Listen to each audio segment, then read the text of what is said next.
Welcome to the Sisters in Service podcast. My name is Kat Corchado.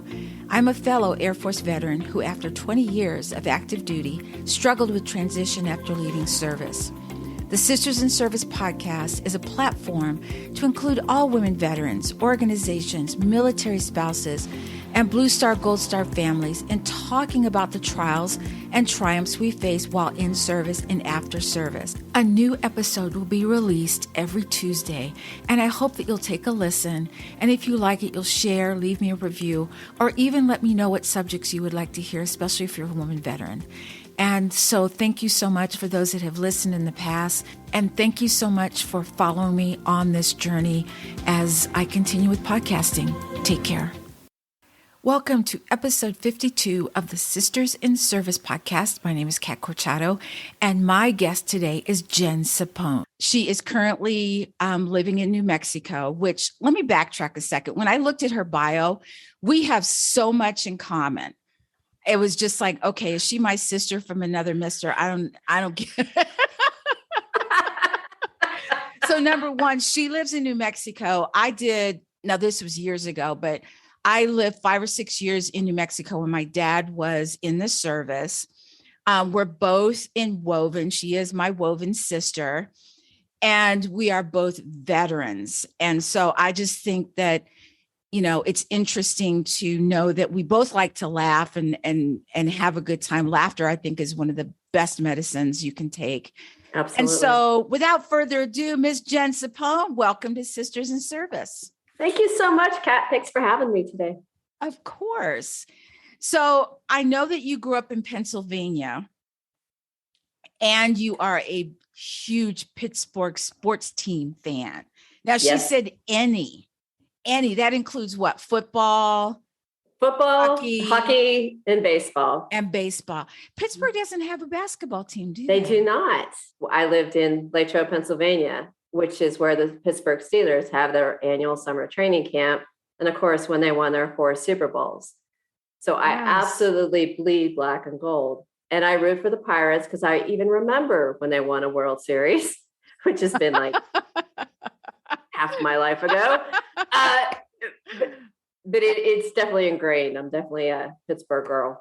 Well, I have to tell you, and this is going to date me too, but back in the day, so let me backtrack. I started watching football to get closer to my dad. I knew nothing about football. Absolutely. My father would make me go find stuff he didn't own just to get me out of the room. Okay. And I come back, I'm like, oh, I didn't find those red slippers, Dad. And he's like, oh, okay. But I remember it was always the Cowboys and the Steelers. Yes. In the Super Bowl. And I always rooted for the Steelers because they look like such badasses. Okay. In those we are. Yeah. I was like, oh, you got the little goody 2 shoes over here. Now you got these guys. I'm rooting for those guys because I like their uniforms better. And I didn't know squat about football, so I'm just saying. I was the child. I have 2 younger brothers, and I was the oldest one. So I would make my brothers go out and pass football. So we would pretend to be Terry Bradshaw, Lynn Swan, and John Stallworth. Yes. And my brother to this day tells me I threw the best spiral out of all 3 of us. So wow, that's a pretty dedicated fan. That's pretty cool. Yeah, I still watch football to this day. I still don't know what a pass play and all that other stuff is, but I do know a lot more than I used to. I'm just saying. So you moved from Pennsylvania to New Mexico. Why New Mexico? Got married, ex-husband. Okay, that's okay. we got married in 96. We moved to New Mexico, had 2 kids, and got divorced. And I hadn't been west of the Mississippi until that point in time. So it was a brand new culture shock for me to live out here. I loved New Mexico when I was there. It's gorgeous. That's the reason I don't like cold weather. I spent 6 years in New Mexico. There was no snow in New Mexico unless you went to the mountains. There was no spring, summer, fall, winter. There was spring and there was summer. And then you went back to spring. Essentially, yes. Absolutely. Some nights get a little chilly because we're high desert. Yes, right. So the nights can dip down, which everybody's always surprised. Well, you live in the desert. Yes, but I'm at 4,000 feet in altitude, so it gets a Yeah. little cold sometimes. I remember summers where we would go whole summers and not wear shoes. We would be barefoot or flip-flops the whole time. Now, this was a long time ago, 70, 80 years ago, Oh, come on. Come on. But do you remember those days though, when you just didn't wear shoes? I mean, it was amazing. So let's get back on track because we could sit here and just dish all day. All day. But you were an Army reservist and for 12 years. You went into the Army because ... I had two reasons. One, I was 17, oldest child, had to find a way to pay for college. Ironically, my high school sat right across the street from the Army Reserve units, but it started off with, I've got a way to pay for college. And then I embraced the culture. I embraced my service for all the time that I was in the reserves. And as if that's not enough, she is a badass in the information technology field. But I also noticed that you are with Toastmasters International. How did you get involved with that? That's a great story as well. It started off when I was in college. I had a professor who made us go evaluate 5 live speeches.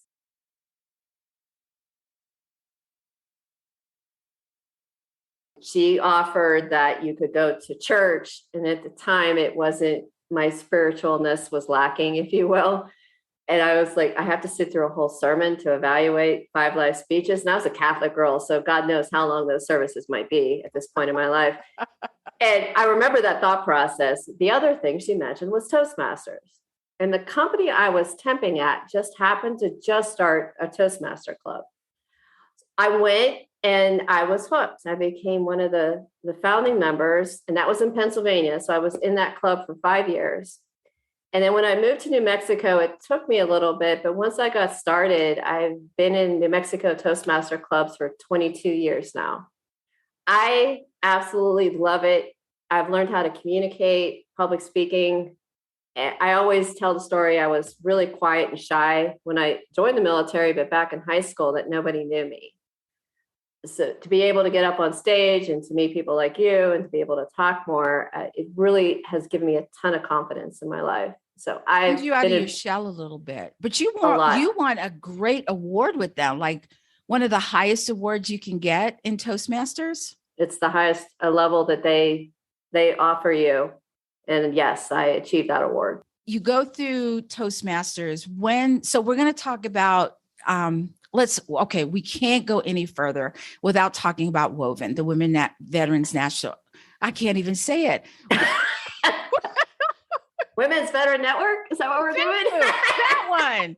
No, not the Women Veterans International. I don't know what I was trying to say. You're mixing up that with Toastmasters. We're just merging the two. So how, when you first heard about it, so first of all, let me caveat by saying this, is that Jen is one of our rock stars. She started off as a group member. She went into peer leader training, became a peer leader trainer, and then now she's a trainer. And she has been just rock solid from day one. Now, what do I mean by rock solid? So I'm one of those people that if I say I'm going to do something or I'm going to be somewhere, I do it and I'm there, regardless of how I feel or whatever. And I feel as though Jen is like that. She's just, hey, I'm going to do this. And she does it. So how has it been with Woven? Here's what Woven gave me. And I've used this phrase before. Woven gave me my veterancy back. And I say it that way because of being an Army reservist, especially in the time period I was, we were looked down that we weren't real military. History has shown we can get caught up in the war and we can get killed and our blood can bleed just like everybody else. But it took me Woven to go back and realize that. I remember being in a stands one time during my son's football game before I found Woven. And my daughter saying, Mom, you're a veteran, stand up. I'm like, no, I'm not. Now I embrace it and I'm the first one on my feet. That's what I would tell people, that you have a community, you're a veteran, you deserve, your voice deserves to be heard. And you need the recognition that all of us are here. We all have this commonality. It's very hard for a lot of us, especially me. I am still shy that I don't want to walk into a room where I don't know anybody.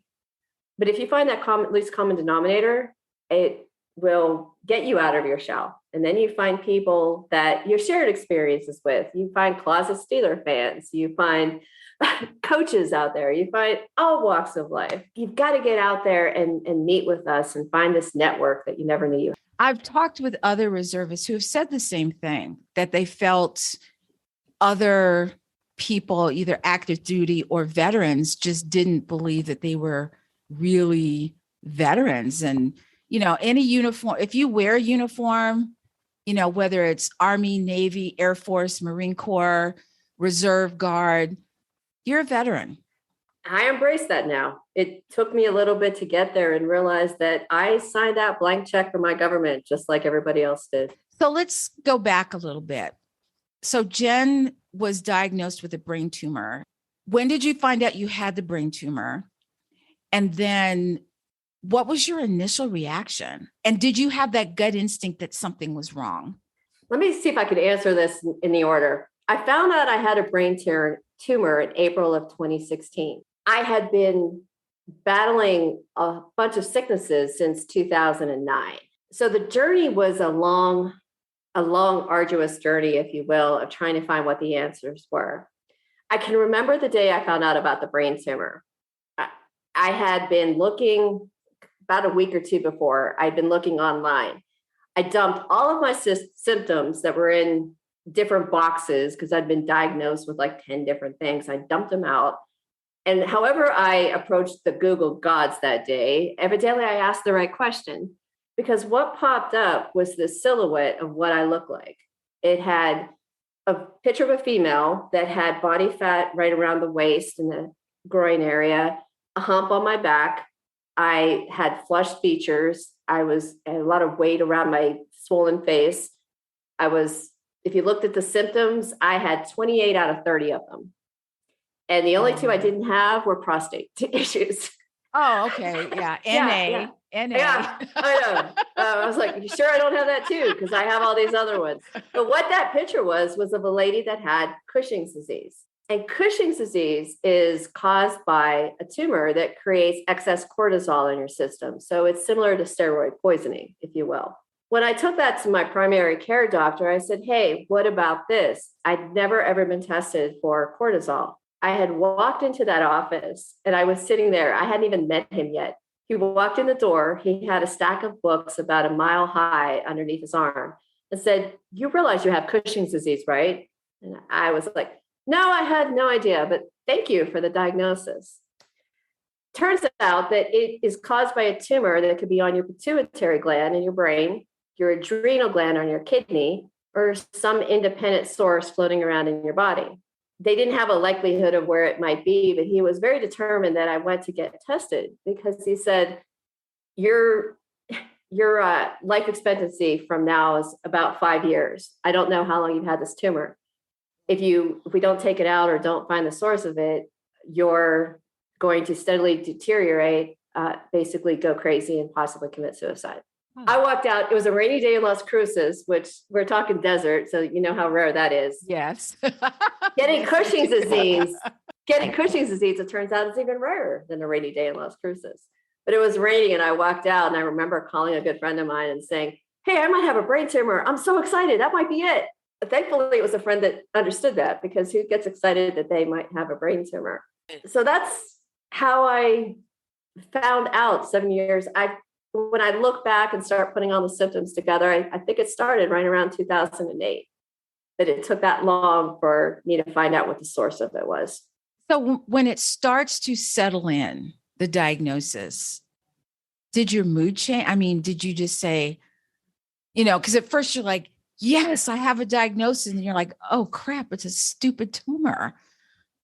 It didn't hit, honestly, until I went to the Mayo Clinic in Scottsdale, Arizona, and I talked with a neurosurgeon. And what he said to me was that we have a 50-50 chance that removing this tumor is going to solve your issues. And keep in mind, those issues included weight gain, hypertension. I had diabetes that was had no symptoms of it, all of a sudden had diabetes. I had high blood pressure, swelling, joint pain, knee pain, muscle weakness. I was on a walker at 45. About the time I could barely get out of bed. I needed help getting in and out of the car or the bed. I just very drained, exhaustion. Gosh, I had sleep apnea. I had a kidney disease. I had gout in my hands for like 3 solid years. I had gout in my hands. And I'm in this office going, okay, well, it can't be any worse than I already have. So we've got to take a chance to remove it. And so 50-50, I'm going to go with, okay, we're going to do it. Then he says, well, this tumor is sitting right next to your carotid artery in your brain. So here's your risk. First one, we could hit the carotid artery, you could bleed out and die, and there's nothing we can do. Second one is you can get meningitis because they go up through the nose to take out the brain tumor. That whole line, that cliche that you pay through the nose to get it out, that was me. Uh-huh. Yeah, that was me. I paid through the nose. That's a good one. I like it. Yeah. She's here all week, folks. Yeah, I am. And it was also all in my head. Just saying. Just saying. So I could get meningitis, I could get pneumonia, or maybe I could be okay.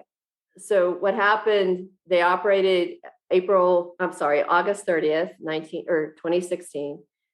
And a week later, I contracted pneumonia and I was in a coma for 10 days. So did they bring you out of the coma or did you come out of the coma yourself? I'm a little fuzzy on that. The story goes, because of course I was in said coma, I remember waking up and being very, very disoriented. Looking back, I've had my mother, who was there with me, tell me that they didn't think I was going to make it. They were asking how soon they could bring all the family around because they didn't think I was going to pull out of it. When I woke up, nobody told me about being in a coma. They ask you these orientation questions like, what day is it? And all I could think of, I don't know, September 11th. It sounds like a good day. A lot happened on that day. Turns out it was September 12th, so close enough. Wow. And they send people in to test everything. My memory of it is every hour there was somebody new. There was an occupational therapist, there's a physical therapist, there's the nephrologist, there was the brain doctor, there every was the ologist you can think of is coming in. Yeah. And I had no shame at this point. For your listeners, I don't need. You're just trying to get better. Yeah, you're just trying to get better. Yeah. So it was really funny at some point in this process because they'd lift you up. You know, they check your legs and everything. And with everybody coming in and out, I started hearing this buzzing and hearing music. And I'm like, somebody left their cell phone. And my mother, I can still picture her face, thought I was crazy. She said, "There's no cell phone. There's no music." I said, "Are you sure? I can hear it." And I made them rip the covers off, her and the nurse, Maria, rip the covers off, and there's no cell phone. And I'm asking this question, okay, I hear something. And thankfully, there was a brain doctor standing right beside me in the back. And she goes, "It's normal to have audio hallucinations." I said, "Are you serious? I never knew such a thing existed." And she goes, "Well, I can give you medicine for it." I said, I'm looking at IVs coming out the kazoo. And you're like, right. Yeah, like I don't need anything else. And I listened to Johnny Cash, Ghost Riders in the Sky for the next 36 hours. Okay, folks. She is also a huge Johnny Cash fan. So is that a coincidence or what? Okay. That's what I was thinking. It didn't bother me at all. You're like, I can listen to this. I was okay with that. If it would have been rap or Eminem, no offense to anybody, I don't know if I could have handled it. Why it was that song, I have not given it enough thought to understand why it was that song. But that's the song I heard for the next 36 hours. So you get better, you come out of the hospital. I'm sure you probably had some initial care, someone who does that type of thing, or a parent, like your mom. What was your recovery like after that point? Because some people say, going through the surgery and all that other stuff was hard, but then the recovery part was more difficult. That's accurate. And the recovery part really didn't happen for another 2 years. So the initial 5 months after the surgery, I was in and out of the hospital every 6 weeks. I couldn't keep anything down. I would be throwing up. I'd go into the hospital. They'd say it was like one time it was a urinary infection. One time it was low minerals. One time it was something else. And I was very weak, if you can imagine. So I was weak going into the surgery, a week in a coma and coming out of it. It was really tough to move or get around. And all these hospital visits just took it down even more. I ended up in skilled nursing right around November of that year because I spent Thanksgiving in a skilled nursing facility and slowly started coming out of it. So that was 17. When it really hit was the beginning of 2018. My suspicion is that all of the hormones decided to play nice because the healing we process. Just get along. I don't know why it took y'all so long. Just saying. But right around that date was all of a sudden I lost 130 pounds. I was no longer diabetic. All my symptoms that I mentioned earlier disappeared. And the only thing I have left is adrenal insufficiency. So I no longer create my own cortisol. I am so blessed. I am no longer on a walker. My gout disappeared. My kidneys have been working fine. Sleep apnea is gone. I can't even express to you every day sometime. I'll get up and I'll go somewhere. I'm like, oh my God, look how fast. I feel like Speedy Gonzalez and I'm just walking through the house. My son teases me. He says, there's no warning system anymore. You don't have your walker going. Like, she's coming, yeah. She's coming. Stop she's it. Coming, exactly. So I know that your life changed. What kind of healthy things have you incorporated into your life since then? One is rest. I embrace sleep. I think that we glorify being busy a lot. And we think I just got 4 hours of sleep last night. Oh, well, it was me. Okay. Why do they say that? Oh, I only need 4 hours. You just want to punch them in the throat when they say that. I do. I'm like, I need 9. I'm okay with that. Right. I laugh a lot more. I mean, I always did. So I think that a lot of my, I don't want to call it success, but I do praise the recovery for finding a healthy, positive attitude of going through it. Like making the pay through the nose jokes or this is where stubborn is good. Persistence is good. Yes. I can't tell you that there was any one thing that I focused on or thought of, but it was, I'm going to get through this next moment. Then I'm going to get through this next moment. And maybe the one after that. I just stuck to it. So I do a lot of that. I don't do as much exercise as I would like to, but I'm getting there. And I just get itty bitty stronger every single day. And one thing that I would tell people that are healing is you have to realize that healing is incremental. So yes, I absolutely had the thought that I would go in for brain surgery. They would take it out and everything would start clicking. And it didn't. And that was frustrating. I find sometimes that it's when you're in a recovery, it's like you take 2 steps forward and 4 steps back. And then you're like, oh, I was doing so well. And then you make some changes and you make those steps forward. And then you're like, oh, I thought I was doing so good. But you just have to keep those steps forward, because if you weren't taking the steps forward, that means you're not getting better. The steps forward means every time you move forward, you're making progress.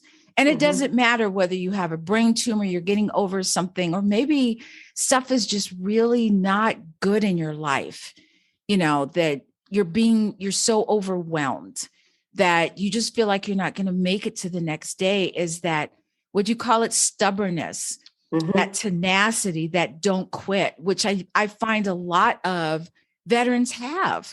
Oh, you're not beating me. Oh, I don't think so. And it doesn't work for everybody. And I know that, but it's that self-talk that, okay, just breathe, just get through this moment. Okay, let's get through this next minute, this next hour, this next day, this next week. And then all of a sudden you're like, oh, wow, I feel so much better. But we forget about that journey. You know what I mean? Do. You're like, oh, I'm better. Yo, I had that. And I'm, but we forget about how that journey, and sometimes that journey changes you as a person, hopefully for the better. Agree. I hope it did in my case. I think the other thing we do is we have a good day I would wake up and have this really good day and I would overdo it.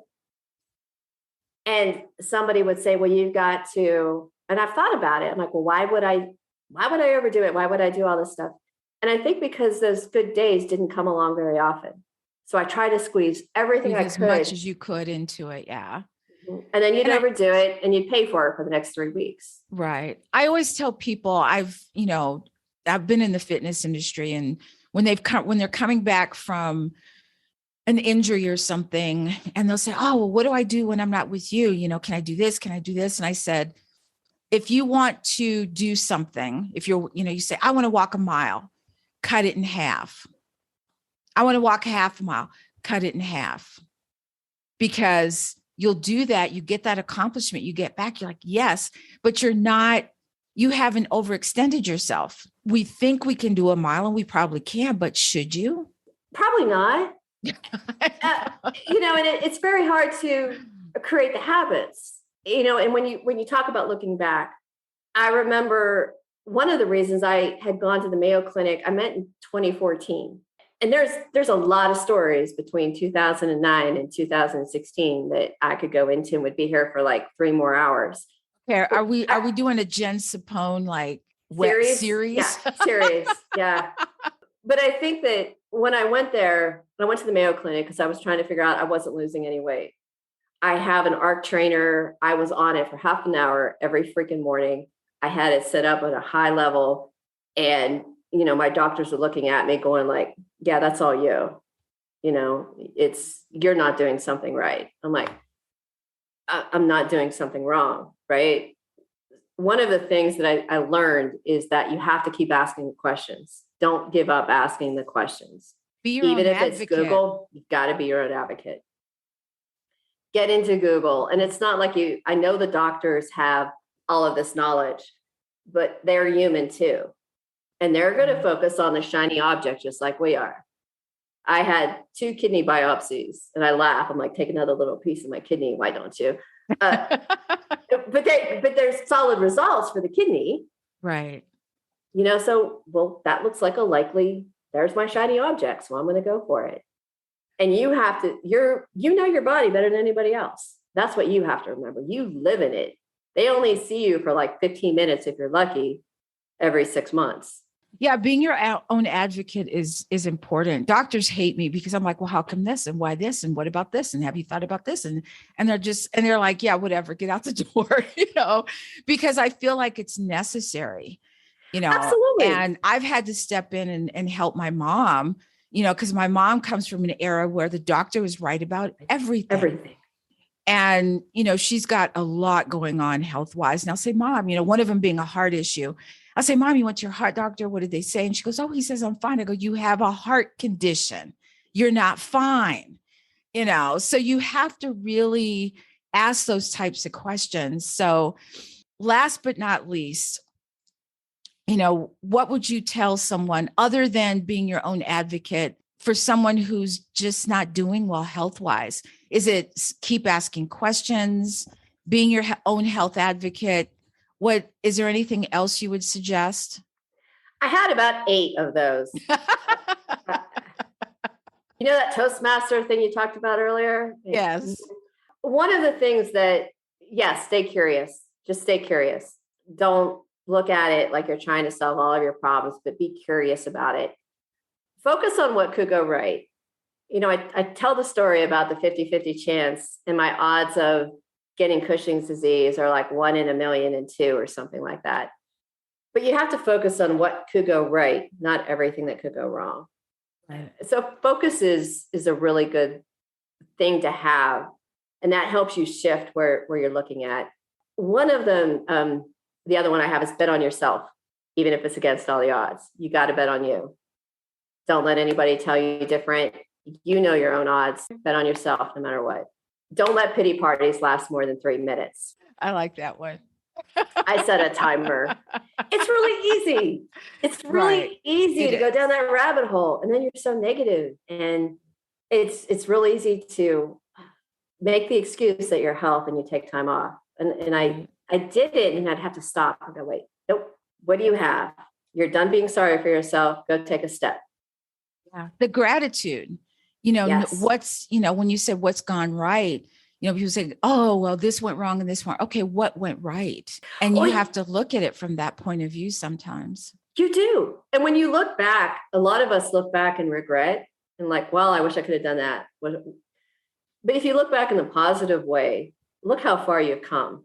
And my kids are great reminders of that.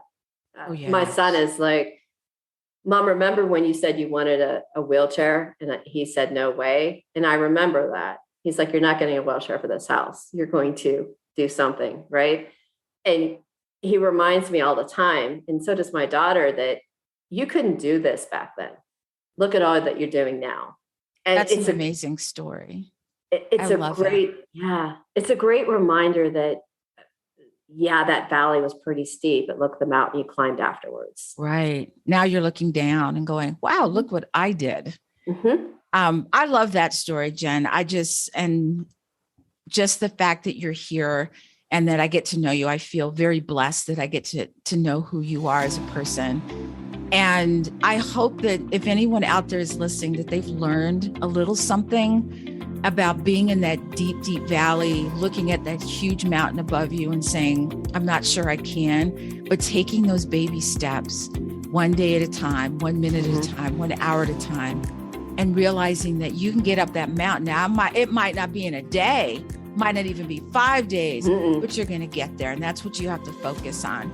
So, Jen, thank you so much for being a guest on Sisters in Service. I'm so happy I got a chance to have you on.